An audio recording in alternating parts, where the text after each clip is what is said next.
Hello everyone, welcome back. So here I am after so long.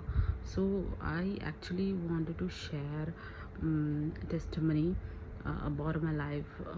Actually, I thought of doing this previous year only, and it's been 1 year that I was thinking of sharing this testimony about God.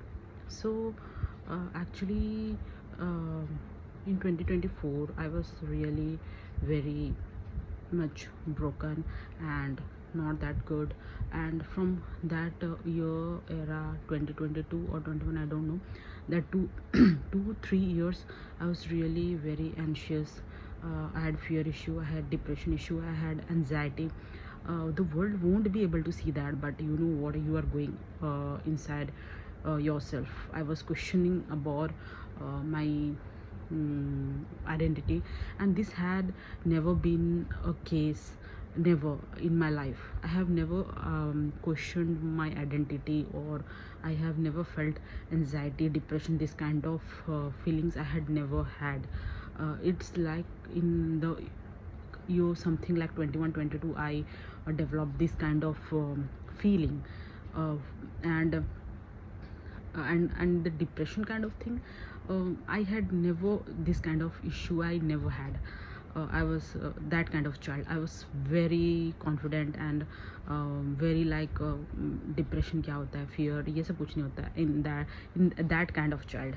So but in 21 or 22, I had developed this kind of feelings, and this was going up only.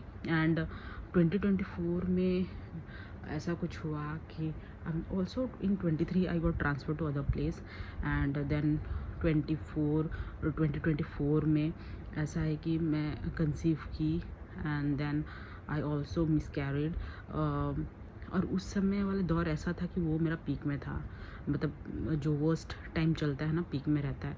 और उस समय जो behaviour मेरे साथ हो रहा था personally professionally was very bad. लेकिन वो शायद किसी को नहीं दिख रहा होगा, क्योंकि मैं कभी बताती नहीं हूँ या दिखाती भी नहीं हूँ। वो रोना धोना यानी ये घटिया नौटंकी करना वो मेरी बस का है नहीं, है ना। तो और ऊपर से पर्सनली भी people were very rude to me, and professionally भी लोगों ने, जैसे कि मुझे छुट्टी चाहिए थी जब मैंने कंसीव करी थी, तो भी उन्होंने नहीं दिया, उसमें टॉर्चर किया। उसके पहले मेरे जेठ का शादी था, उसके लिए छुट्टी मांगा था, उनको देना था नहीं देना था, I don't know, but then also they tortured me for that thing.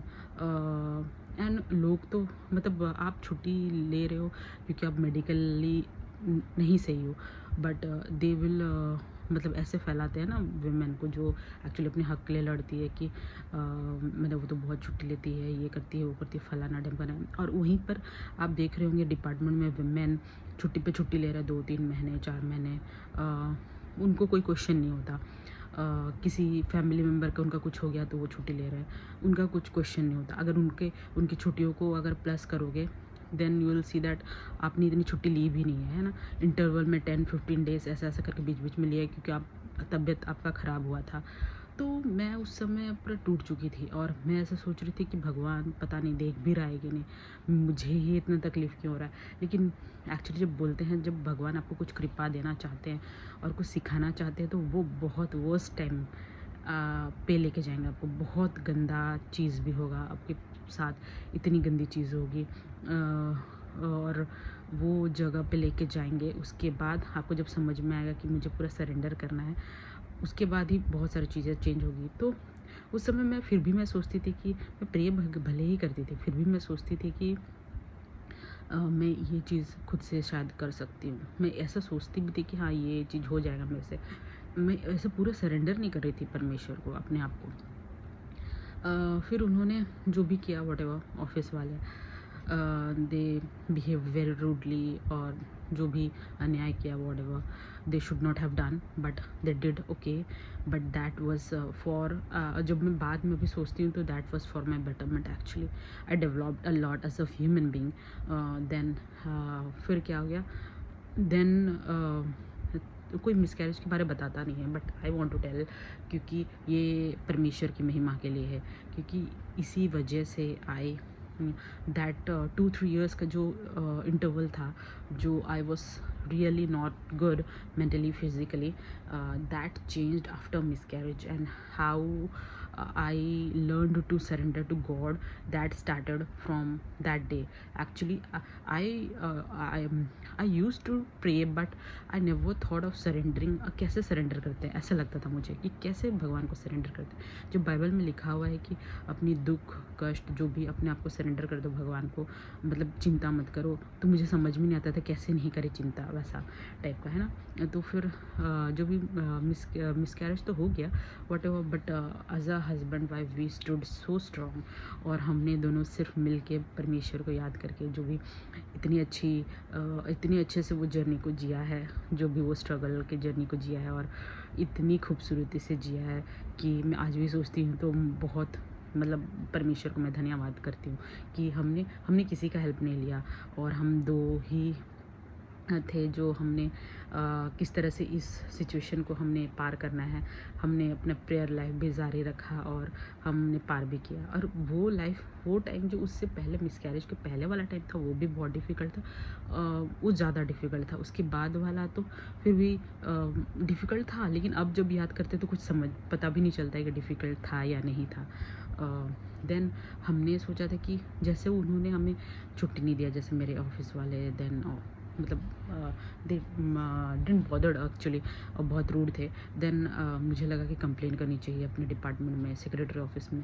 सो मैं कंप्लेन करने गई, मतलब मेरा मिसकैरेज होने के 20 दिन बाद या समथिंग वैसे, जब मुझे ब्लीड भी हो रही थी और बहुत गंदा वाला पेन भी था हर जगह, बैक पेन ये वो, मैं चक्कर खा के 2 बार गिर भी गई थी, मतलब इतनी वीक थी उस समय। और बैक पेन तो इतना कंटिन्यूसली होता था कि बैठ भी नहीं सकते, और ऐसा रहते हाथ और बोन्स का डेंसिटी, मतलब बोन्स का डेंसिटी मुझे लगता है कम हो गया था, इसलिए कुछ बॉटल भी खोलना मेरे बस का नहीं था, मतलब इतनी गंदी हालत थी। फिर भी मुझे लगा था कि हमें जाना चाहिए, और माई हस्बैंड सपोर्टेड मी, और हम गए, कंप्लेन किया। और शायद कोई करता भी नहीं होगा I guess complain I don't know, लेकिन कंप्लेन का सिलसिला मेरे डिपार्टमेंट में मेरे से ही चला। मैंने शुरुआत करी, फिर दूसरे लोग भी वो देख के कि उनके साथ अन्याय हो रहा है, तो वो भी उसके बाद बात से किए, और मेरे वजह से शायद वुमेन कमीशन भी हमारे डिपार्टमेंट में गठन हुआ। ये सब चीज़ें हुई। तो उन्होंने सोचा ही नहीं था कि ये लड़की जाके वहाँ कंप्लेन करेगी and all sort of things. फिर मैं जब जॉइन करी, ये सब मेरा जो भी मिसकैरेज लीव के बाद मैंने जॉइन किया, देन उसमें भी जो एक सीनियर मोस्ट ऑफिसर थे, जो हमारे जोन के हेड हैं, एक दिन मुझे बुलाया और मुझे धमकाने के लिए बुला रहे थे, for what reason I don't no. पर एक बार एक दौर से आप गुज़रते हो और वो तकलीफ़ से गुज़रते, उनको लगता है कि हम परमेश्वर के लोग कमज़ोर हो जाएंगे या नहीं, वो हम स्ट्रॉन्ग बन जाते हैं। और मैं स्ट्रॉन्ग बन चुकी थी, क्योंकि एक बार जब मतलब मिसकैरेज होने के बाद मेरे हस्बैंड ऑफिस गए हुए थे, मैं घर पे थी। देन आई आस्क्ड गॉड, मतलब प्रेयर में ही मैंने बहुत मतलब मैं रोई और परमेश्वर को मांगी कि व्हाट इज़ दिस, कि आप लोग जो इतने सारे लोग कितने घटिया लोग भी होते हैं, लेकिन उनके साथ तो कुछ नहीं होता, और आप why are you doing this to me, why me, I have always been faithful with people, with my work, with everything, but why this happened to me, and why me, and why these people are so cruel, and why I had to face such people. I questioned God and just cried for 1 hour. And that day I felt कि I surrendered to God that day, and something beautiful happened. मुझे वो जो fear, anxiety, depression जो भी था अंदर में, ये था कि people don't love me, my people don't love me, वो सारा चला गया, पता नहीं क्या हुआ, I don't know। और जीसस ने वो टान के जो भी मेरे शरीर से वो फीलिंग्स निकाल दी, और मेरे अंदर में वो ग्रैटिट्यूड, हैप्पीनेस, वो खुशी आ गई अपने आप। आई डोंट नो व्हाट हैपेंड। और वो ऐसा लगने लगा कि अब परमेश्वर और भगवान तो मेरे साथ है, आई डोंट नीड एनीबॉडी, ऐसा टाइप का लगने लगा। उनका प्यार अगर साथ में है तो आई डोंट थिंक सो मुझे और किसी आपके होने नहीं होने, किसी के प्यार से कुछ मतलब पड़ता है, ऐसा लगा। मतलब उस तरह का फीलिंग आया। That was very beautiful feeling. और उस दिन मुझे लगा कि हाँ, पवित्र आत्मा मुझे मिल चुका है और कहीं नहीं जाने वाला। मैं जब बुलाऊंगी वो आएंगे, ऐसा मुझे ऐसा टाइप का फील हुआ। और लोग मिसकैरेज होने के बाद लोग बहुत अंतराल तक इमोशनली वो पूरा डाउन रहते हैं, लेकिन मैं पूरा उस दिन से पूरा इमोशनली, मतलब मुझे कुछ बुरा लग ही नहीं रहा। मतलब इमोशनली मैं पूरा स्ट्रांग हो गई हूँ। भले फिजिकली मुझे बहुत टाइम लगा रिकवर होने में, बट इमोशनली मैं स्ट्रांग हो चुकी थी। जब ऑफिस भी ज्वाइन किया, उसके बाद कुछ दिनों के बाद मैंने वर्कआउट भी स्टार्ट किया। मैं स्क्वाट नहीं मार पा रही थी, बहुत कुछ नहीं कर पा रही थी जो मैं पहले कर सकती थी, नहीं हो रहा था। बट मैंने फिर भी कोशिश की वर्कआउट किया और फिर ठीक भी हो गई। मतलब हाथ पाँव जो थोड़ा बहुत, मतलब बहुत दर्द हो रहा था, वो अच्छा हो रहा था। तो या उसके बाद क्या मैंने जॉइन जब किया, तो वही जो भी मेरे जोन के हेड है, मतलब one evening he called me, जब ऑफिस में ही थे। तो जब जैसे कॉल जो पियोन बुलाने आया था, स्टार्टिंग में तो मुझे थोड़ा सा डर लगा। देन मैं सीढ़ी चढ़ के उनके ऑफिस को जा रही हूँ, हमारे ऑफिस के ऊपर ही था। देन मुझे सम एनर्जी सा फील हुआ कि कोई मेरे साथ जा रहा है। और मतलब पर कॉन्फिडेंट हो गई। जो डर लग रहा था वो डर ही नहीं लगा।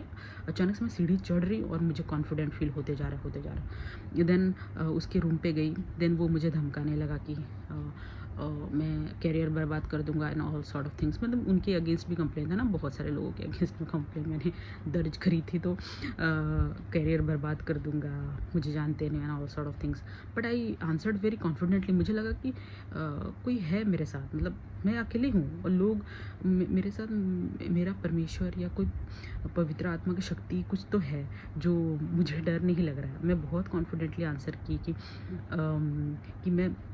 मैंने ये बोला कि मैं बेड पे पड़े रहूँगी या फिर मिसकैरेज हो गया होगा। और उस समय क्या कोई फ़ोन आंसर करता है? उससे पहले मैंने कितने फ़ोन्स किए हैं, लेकिन I didn't get any answer. और फिर जो ओजीफार फॉर्म में हम जब साइन करते हैं, जब हम चार्ज किसी को देते हैं हमारे डिपार्टमेंट में, तो जिसको आप लोगों ने चार्ज दिया था, उसने तो चार्ज लेने से मना कर दिया ना। उसने बोला कि आप लोग जो है वो उसे मना किए हैं ओजीफार साइन करने के लिए। तो हाउ कैन, तो मैं कैसे क्या करूँ? वाई शुड आई, फिर मैं आई शुड, मतलब वो तो टेंशन होता है ना उस समय में ऐसा होने से। लेकिन तो फिर मैं क्या करती, मैंने बोला। और वो कुछ चीज़ में साइन भी कराना चाहते थे जो मैंने मना कर दिया। मैं पहले से जो भी साइन करना था वो साइन करके डिपार्टमेंट को भेज चुकी थी। तो दोबारा से तुम्हें बचाने के लिए मैं अलग से क्यों साइन करूँ, है ना? और इतनी अच्छे भी तो नहीं हो तुम लोग कि किसी मतलब बंदी को, किसी बंदी को अगर सपोज़ उसके अच्छे के लिए कुछ करोगे, तुम अपने आप को बचाने के लिए इतना छटपटा रहे हो, है ना? वो तो दिखता है चेहरे से। सो मैं क्यों डरूँ, मैंने सोचा। और मुझे साइन करने बोला। मैंने बोला मैं नहीं करूँगी, मैं वो तो हो चुका है ना साइन, तो मैं फिर से दोबारा करूँगी तो गलत हो जाएगा, है ना? तो मैंने मना कर दिया स्ट्रेट अवे। सो उनको भी समझ में आ गया ये साइन वाइन नहीं करने वाली है बंदी, है ना? वो चीज़ एक था जो मैं उस दिन बहुत पावरफुल फील कर रही थी। उसने वो धमका रहा था, लेकिन मुझे डर वर कुछ नहीं लगा था। मुझे हंसी आ रही थी, बहुत भयंकर वाली हंसी आ रही थी, क्योंकि एक दौर से, जो मिसकैरेज वाले दौर से गुजरा, और वो उनमें उनका भी हाथ था। तो वो मतलब जिसे भी बिहेव किए और जो घटिया काम किया उन लोगों ने, वॉटेवर, वो सब चीज़ अभी मुझे याद भी नहीं है ढंग से। लेकिन जो वो वाला समय गुज़रा, तो मुझे लगा कि मतलब उसके बाद से मैं पता नहीं पवित्र आत्मा में भर गई या क्या, आई डोंट नो। लेकिन मुझे अपने परमेश्वर पे फेथ और सरेंडर बढ़ गया, जो भी। तो इसीलिए, और फिर मुझे कुछ लगा ही नहीं कि वो क्या करना चाहते हैं, क्या नहीं करना चाहते हैं। मुझे लगा कि ये सही नहीं है। अंदर से आत्मा में हो के मुझे अंदर से ऐसा लगता था कि ये नहीं करना है, तो नहीं करती थी मैं, कुछ भी हो जाए। मतलब कोई भी सीनियर मोस्ट कुछ भी बोल दे, है ना? ऐसा चीज़ हुआ। उसके बाद इतने सारे चमत्कार हुए, बहुत सारे काम जो मुझे दिए गए थे जो नहीं देना चाहिए। मतलब जैसे कि बहुत सारी चीज़ वो गलत कर रहे थे। तो उस समय चीज़ में भी ऐसा चीज़ होता था कि मुझे अंदर से आवाज़ आती थी कि लेटर लिखो, इसकी ऐसे लेटर लिखो, वैसे लेटर लिखो। अंदर से आवाज़ आती, मैं लेटर लिखती थी और वो मैं भेज देती थी एंड वो काम हो भी जाता था। मैं ऐसा सोचती नहीं थी कि हो जाएगा नहीं हो जाएगा, लेकिन अंदर से जो आवाज़ आती थी मैं वो फॉलो करती थी और वो सारे काम हो जा रहे थे वन बाय वन।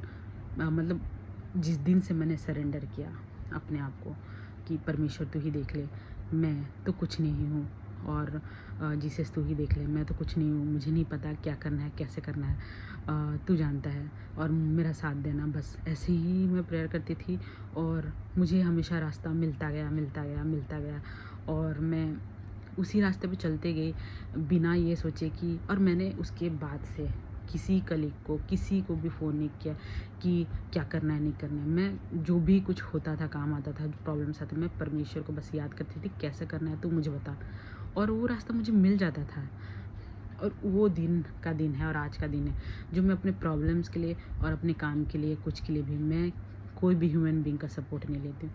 मैं सिर्फ भगवान को बोलती हूँ, अपनी जीसस को बोलती हूँ, अपने परमेश्वर को बोलती हूँ कि कैसे करना है, कैसे करूँ, आप सही रास्ता दिखाओ मुझे, और मुझे रास्ता मिल जाता है ना।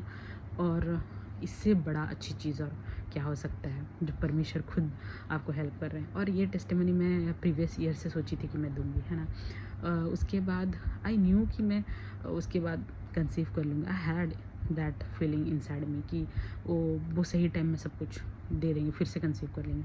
तो इन 2025 में कर लूँगी, मुझे पता था, क्योंकि अंदर से फीलिंग आता था। आई न्यू दैट थिंग। और मेरे दोस्त ने बाद में बताया, लेकिन उसे भी, जो मेरे बहुत करीबी एक दोस्त है, उसे भी 2024 में सपने, नवंबर दिसंबर के करीब या वही उसने बताया कि उसे सपने आए थे कि आई will get pregnant in 2025। So but मुझे 2024 से पता था, मतलब अंदर से आत्मा से पता था कि 2025 में कुछ होने वाला है, मतलब I will get pregnant. I knew that आत्मा में होके I used to pray for that ना, एंड आई न्यू दैट कि वो करेंगे, मतलब 3-4 महीना में अभी हाल ही में। तो ऐसा कुछ मुझे पता था। वट एवर आई कंसीव्ड, मतलब जो फेबर ही मुझे पता चला कि आई कंसीव्ड, पर जो टेस्ट करने से पहले ही मुझे पता चल गया था कि आई हैव कंसीव्ड, क्योंकि एक दिन मैं प्रेयर कर रही थी बैठ के अकेले, एंड आत्मा में मुझे ऐसा कुछ लगा कि कुछ हो रहा है अंदर में, बॉडी में कुछ फर्टिलाइजेशन जैसा हो रहा है, मुझे ऐसा लगा भी। और आई टेस्टेड पॉजिटिव बिफोर, मतलब 1 मंथ भी नहीं हुआ था, जैसे कि पीरियड्स को 1 मंथ चले जाते हैं उसके बाद लोग टेस्ट करते हैं ना, बट आई न्यू दैट कि हो चुका है। सो मैंने पहले ही टेस्ट कर लिया था और वो पॉजिटिव भी आया, और 1 महीना हुआ भी नहीं था, and I knew in spirit that's the power of Holy Spirit and that's the power of our Lord Jesus. So that's very beautiful. और ऐसे जो लोग इतना डिफेम करते मेरे कैरेक्टर को ये लेके कि हाँ कि मतलब पर्सनली प्रोफेशनली, उन्हें क्या पता, मतलब कि परमेश्वर का कृपा और परमेश्वर की